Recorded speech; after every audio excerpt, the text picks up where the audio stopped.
ভারতের উত্তরপ্রদেশে মহাকুম্ভ মেলায় পদদলিত হয়ে অন্তত ১৫ জন নিহত হয়েছে। আহত হয়েছে শতাধিক মানুষ। আশঙ্কা করা হচ্ছে নিহতর সংখ্যা আরও বাড়তে পারে। মঙ্গলবার রাত ১টার দিকে প্রয়াগরাজ জেলায় এই ঘটনা ঘটেছে।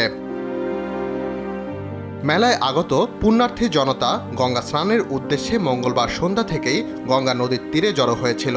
বুধবার সূর্য ওঠার আগেই স্নান শেষের বাধ্যবাধকতা থাকায় ব্যাপক ভিড় ছিল গঙ্গার তীরে। তবে ঠিক কী কারণে পদদলিতর শিকারের ঘটনা ঘটেছে তা এখনও জানা যায়নি।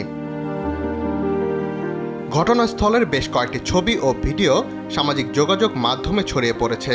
সেগুলোতে স্ট্রেচারে করে আহত ও নিহতদের নিয়ে যাওয়া হচ্ছে। ২৫০টিরও বেশি ডিজাইন অপশন নিয়ে ওয়ালটন স্মার্ট ফ্রিজ, বোঝে আপনার প্রয়োজন। নদীর তীরে পর্যাপ্ত সংখ্যক স্বাস্থ্যকর্মী ও অ্যাম্বুলেন্স ছিল। একজন প্রত্যক্ষদর্শী জানিয়েছেন তিনি বেশ কয়েকটি মৃতদেহকে অ্যাম্বুলেন্সে তুলতে দেখেছেন। ভারতীয় চান্দ্র পঞ্জিকা অনুসারে গেল মঙ্গলবার ছিল মৌনী অমাবস্যা। সনাতন ধর্মাবলম্বীদের বিশ্বাস এ তিথিতে প্রয়াগরাজের গঙ্গা, যমুনা ও সরস্বতী নদীর সঙ্গমে স্নান করলে অশেষ পুণ্য অর্জিত হয়। এ কারণেই মঙ্গলবার এত ভিড় হয় সেখানে। এ ঘটনায় উত্তরপ্রদেশের মুখ্যমন্ত্রী যোগী আদিত্যনাথকে টেলিফোন করেছিলেন ভারতের প্রধানমন্ত্রী নরেন্দ্র মোদী। টেলিফোনে আদিত্যনাথকে ঘটনায় আহত ও ক্ষতিগ্রস্তদের চিকিৎসা নিশ্চিত করা এবং নিরাপত্তা রক্ষায় প্রয়োজনীয় পদক্ষেপ নেওয়ার নির্দেশও দিয়েছিলেন তিনি।